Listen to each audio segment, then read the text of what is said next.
سے لے کے چل رہا. آپ نے کل نبی یونس کا واقعہ سنا. نبی یونس ایک بڑا عظیم پیغمبر, اور آپ نے پورا سنا کہ کس طرح سے دعا کا پاور ہے, دعا کی طاقت ہے, دعا میں وہ قوت ہے کہ اگر اللہ ارادہ بھی کرتا کسی چیز کا, لیکن اگر بندہ اس کی بارگاہ میں استغفار کرتا تو وہ اپنے ارادے کو بدل کے اپنے رحم کو اوپر لا لیتا, لا کے معاف کر دیتا.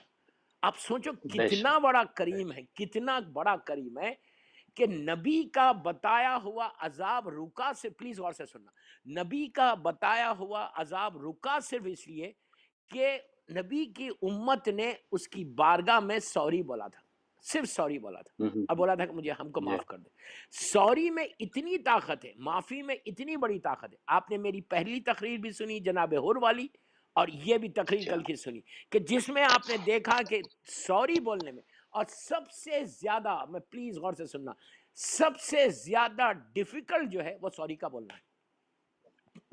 بولتا ہی نہیں انسان. سب سے زیادہ مشکل معافی ہے, اور سب سے زیادہ آسان بھی معافی ہے. سب سے زیادہ مشکل ہے اس لیے کہ جیسے ہی میرے ذہن میں آتا کہ میں I should say sorry to my Allah, فوراً ہمارا جو دوست ہے نا, فرینڈ, سمجھے کون ہے فرینڈ, ہمارا فرینڈ ہمارے پاس آ جاتا اور آ کے بولتا یار تم نے کیا ہی کیا جو تم سوری بول رہے. اچھا ابھی تو ٹائم ہے, کل بول دینا, 1 گھنٹے کے بعد بولنا. ہمارے ذہن پہ سب پردہ ڈال دیتا. ایک بات میں ہمیشہ بولتا کہ یہ مت سمجھو کہ میں سوری نہیں بھی بولوں گا تو مجھے کچھ نہیں ہو. بے شک وہ کریم ہے, وہ تو دے گا, لیکن تم کلوز نہیں ہو سکتے اللہ سے. اور سوری کا بولنا, یہ معصومین نے سوری بول کے ہم کو درس دیا کہ امام علی نے دعائے کمیل میں یہ سوری بول کے یہ بتایا کہ سنو, میں علی جیسا بندہ ہو کے معافی مانگ رہا تو تم کو کیا ہوا. اب یہاں پہ ایک اعتراض ہوتا, پلیز غور سے سننا, یہاں ایک اعتراض ہوتا کہ امام علی نے دعائے کمیل میں اتنی معافی کیوں مانگی. کیا معافی صرف غلطی پہ ہوتی ہے؟ پلیز غور سے سنو, معافی سوری کا صرف غلطی پہ ہوتی ہے. اس لیے کہ ماہ رمضان صرف معافی کا مہینہ ہے. شب قدر میں آپ کو معافی مانگنا ہے, یہ رمضان پورا معافی مانگنا ہے. وہ رات کی, جس رات کی طرف میں اشارہ کر رہا اس میں سوری کا بولنا ہے. اس لیے کہ معصوم کا جملہ ہے کہ اگر شب قدر میں کسی کے گناہ معاف نہیں ہو, وہ اس کو ویٹ کرنا پڑے گا روز عرفہ تک. تو آپ امیجن کریں کہ کتنا ڈیفیکلٹ ہے, کتنا ڈیفیکلٹ ہے. تو سوری کا بولنا سب سے بڑی عبادت, افضل ترین عبادت جو ہے معافی ہے. اس کی بارگاہ میں جا کے سر جھکا کے بول دو سوری. تو سوری کیا صرف غلطی پہ کیا جاتا؟ پلیز غور سے سنو, سوری کیا صرف غلطی پہ کیا جاتی سوری بولتے, یا اور بھی کوئی وجہ ہے سوری کا؟ امام علی نے سوری کیوں بولا؟ تو سوری جو ہے 2 حصوں میں بولی جاتی, 2 وقتوں پہ بولی جاتی. ایک غلطی پہ کہ تم گناہ کرتے ہو تو تم سوری بولتے ہو, ایک وہ. ایک اپنے مقام کی کمی اور سامنے والے کی برتری پہ بھی سوری بولتے ہیں. مثال کے طور پہ, میں تو اس وقت انڈیا میں ہوں, میں لندن آتا ہوں ماشاءاللہ ہر سال 2-3 دفعہ, اور جب لندن آتا ہوں تو کئی جگہ دعوتیں ہوتی ہیں. اب میں کسی کا نام نہیں لوں گا, کھانے ہوتے ہیں. لندن میں ایک میرے بھائی نے مجھے بہترین لنچ پہ بلایا.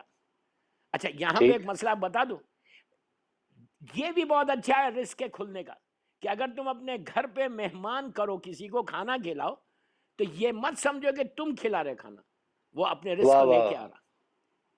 بالکل وہ اپنے رزق کو لے کے آ رہا. اور سب دوسرا فائدہ یہ ہوتا کہ جب وہ مہمان آ کے روٹی کھا کے تمہارے گھر سے واپس جاتا تو وہ ساری گھر کی بلاؤں کو لے کے چلا جاتا, ساری گھر کی مصیبتوں کو لے کے چلے جاتا. یہ اللہ کی رحمت ہے. تو میں یہ نہیں بول رہا کہ آپ میں تو لندن والوں کے لیے دعوت فکس کر رہا ہوں, میں تو بہت دور پھٹا ہوا ہوں, میں اپنی دعوت فکس نہیں کر رہا. میں آپ کو بول رہا لندن میں ایک مومن بھائی نے مجھے کھانے پہ بلایا, میں ان کے پاس گیا تھا. میں مثال دے رہا, ایگزامپل دے. یہی صاحب پلٹ کر انڈیا آئے, میری ملاقات ہو گئی. میں نے ان سے کہا یار ہمارے شہر آئے حیدرآباد. میں نے کہا رے آپ تشریف لائے, میں آپ کے گھر گیا تھا. سوری کی بات کر, سوری سمجھا رہا میں آپ کو, سوری 2 وجہ کی. معصوم نے اپنی دعاؤں میں سوری کیوں کہا وہ سمجھا. تو ان سے میری ملاقات ہو گئی. میں نے کہا بھائی آپ تشریف لائے میرے شہر, آپ کل میرے پاس لنچ پہ آئیے. انہوں نے کہا ٹھیک ہے. وہ لنچ پہ آئے, میں نے اپنی طاقت کے مطابق بہترین شاندار سفرہ کیا, ان کے لیے دسترخوان بچھایا, بہترین کھانا جو میری طاقت تھی میں نے کیا. اور وہ جب کھانا کھائے, کھانا کھا کے جب وہ واپس جا رہے تھے, میں نے دروازے پہ کھڑے لگے ہاتھوں کو جوڑ کے کہا بھائی I'm so sorry, I'm so sorry. میں لندن میں آپ کے پاس آیا تھا, میں نے آپ کی شان دیکھی, میں نے آپ کی شوکت دیکھی, میں نے آپ کا سٹیٹس دیکھا, آپ کا دسترخوان دیکھا, لیکن میں نے آپ کے لحاظ سے یہ دسترخوان نہیں کیا. جو کچھ میں نے کیا وہ میں نے اپنی طاقت سے کیا. آپ کی شان کچھ اور ہے, لیکن میں نے جو کیا آپ کی شان دیکھ کر آ کے میں نے بہت کم کیا, مجھے آپ معاف کر دو. تو یہاں جو معافی ہے سامنے والے کے سٹیٹس کی معافی ہے. اسی طرح نبی آدم سے لے کے عیسیٰ نبی تک, عیسیٰ نبی سے لے کے ہمارے رسول تک, ہمارے رسول اللہ سے لے کے مولا علی سے لے کے زمانے کے امام تک, ہر معصوم نے رات بھر عبادت کر کے صبح کے وقت یہ کہا کہ پروردگار جو ہم نے تیری عبادت کی ہے وہ اپنی ہمت کے مطابق کی, تیرے شان کے مطابق کی. سبحان اللہ, سبحان یہ اللہ. ہے سوری. دعائے کمیل میں جو میرا مولا نے سوری کہا اس کا ریزن یہ, گناہ کی سوری نہیں ہے وہاں پہ. وہاں پہ جو سوری ہے اس کی برتری, اس کا سٹیٹس, اس کا مقام اور اپنی بندگی. تو امام علی جب سوری مانگ رہے تو ہم کو کیا ہے؟ سوری بہترین اعمال میں استغفار ہے. تو آپ نے کل قوم کا بھی دیکھا, اللہ نے قرآن میں بھی یہ واقعہ موجود ہے کہ کس طرح عذاب آیا اور عذاب چلا گیا. اب میں آپ کو دوسرا ایگزامپل دیتا ہوں. سوری بولنے سے آنے والا عذاب چلا گیا. کیوں گیا؟ کہ وہ بندوں نے, جو مخلوق تھی, جو ان کی امت تھی, انہوں نے اپنے گناہ کو ایکسپٹ کیا. پلیز, ایکسپٹنس آف سن, گناہ کو ایکسپٹ کرنے سے اللہ نے معاف کر کے ان کی زندگی میں برکت دے دی, زندگی بڑھا دی, ورنہ سب ختم ہو جاتے. اس کے برعکس نوح نبی بہت بڑا نبی ہے, اولی العزم پیغمبر ہے, اتنا بڑا نبی ہے کہ نبی آدم کے بعد دوسرے نمبر پہ نبی نوح ہے. عظیم, اتنا بڑا نبی کہ جس کو اللہ نے بڑی لمبی زندگی دی. بعض روایتوں میں 1500 سال ہے, بعض روایتوں میں 2000 سال. اتنی لمبی زندگی. یہاں پہ مجھے ایک بات یاد آئی, ایک چھوٹی سی یہ بات اپنی ٹاپک سے ہٹ کے بول رہا, کہ جب نبی نوح 2000 ایئر زندہ رہ کر یا 1500 ایئر زندہ رہ کر جب ان کا لاسٹ ڈے آیا, ملک الموت ان سے ملنے آیا, تو نوح نبی باہر کھڑے ہوئے تھے. تو ملک الموت کو دیکھا, سلام دعا ہوئی, نوح نے پوچھا بھائی کیا بات ہے؟ تو ملک الموت نے کہا بہت رہ گئے, لیٹس گو. انگلش میں نہیں بولا, وہ تو میں بول رہا ہوں. تو کہا چلو. تو اس وقت ملک الموت نے نبی نوح سے ایک سوال کیا. یہ بڑا امپورٹنٹ میسج ہے, ایک جملے کا لیکن ویری امپورٹنٹ. ملک الموت نے نوح نبی سے پوچھا کہ اے نبی خدا, آپ 2000 سال یا 1500 سال زندہ رہے زمین کے اوپر, آپ کا پوری لائف کا ایکسپیرینس کیا ہے؟ 1500 ایئرس آپ زندہ رہے, 1500 ایئرس کے بعد آج ہم 100 برس نہیں رہتے, 70-80 میں ختم ہو جاتے. نوح نبی کو اللہ نے 1500 سال دیا تھا. سارے نبیوں میں سب سے لمبی عمر نبی نوح کی ہے. کب آپ 1500 ایئر زندہ رہے, آپ کا ایکسپیرینس کیا ہے؟ How did you spend your life, کیسے آپ نے زندگی گزاری؟ آپ سنیں گے نبی نوح نے کیا کیا. نبی نوح دھوپ میں کھڑے ہوئے تھے, سائے میں آ گئے. دھوپ میں کھڑے ہوئے تھے, سائے میں آ گئے, اور کہا ملک الموت سے کبھی دھوپ تھی کبھی سایہ تھا, میری پوری زندگی گزری.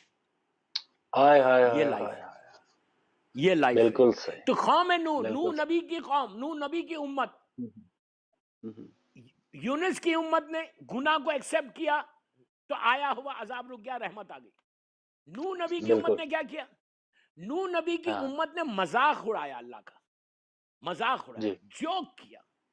کہ جب نبی نوح, قرآن کے واقعات, جب نوح کشتی بنا رہے تھے تو یہ لوگ آ کے ہنستے تھے, یہ لوگ آ کے مذاق کرتے تھے, جوک کرتے تھے, اور کہتے تھے کہ یہ معذاللہ ضعیف ہو گئے اور ان کا ذہن اب کام نہیں کر رہا. یہ ڈیزرٹ میں, اس لیے کہ نوح نبی کا جو طوفان آیا تھا وہ کوفے میں آیا تھا, کوفے سے شروع ہوا تھا, عراق سے. آج بھی مسجد کوفہ میں, اللہ ہم کو زیارت نصیب کرے, آج بھی وہ جگہ موجود ہے کہ جہاں سے نوح نبی کا طوفان شروع ہوا تھا, وہ جو سائیکلون آیا تھا وہ وہاں سے شروع. آج بھی وہ تندور موجود ہے کہ جہاں ان کی وائف بیٹھ کے روٹیاں بنا رہی تھیں اور وہاں سے پانی شروع ہوا. تو یہ عراق کا واقعہ. تو عراق میں مسجد کوفہ کی جگہ وہ کشتی بنا رہے, تو جتنے لوگ تھے ہزاروں کی تعداد میں, سب بیٹھ جی کے مذاق اڑاتے تھے، اللہ کے حکم کا، اللہ کے نبی کا مذاق اڑا رہے تھے۔ مذاق اڑانے کے ایون جب طوفان شروع ہوا، ہر طرف بادل چھا گئے، ہلکی ہلکی دھیمی دھیمی بارش شروع ہوئی، اس وقت بھی نوح نے کہا دیکھو اب بھی موقع ہے، اب بھی موقع ہے، میری کشتی میں سوار ہو جاؤ، اگر سوار ہوگے تو آج بچ جاؤ گے۔ تو اس وقت تک مذاق اڑایا، یہاں تک کہ ان کی وائف نے، ان کے بیٹے نے مذاق اڑایا۔ پورا قرآن کا واقعہ ہے کہ بیٹا بھی غرق ہو گیا، وائف بھی غرق ہو گئی۔ تو آپ نے دونوں نبیوں کے واقعات میں آپ کو نتیجہ کیا نکلا کہ جس نبی کی امت نے سوری بولا وہ بچ گئی، جس نے مذاق اڑایا وہ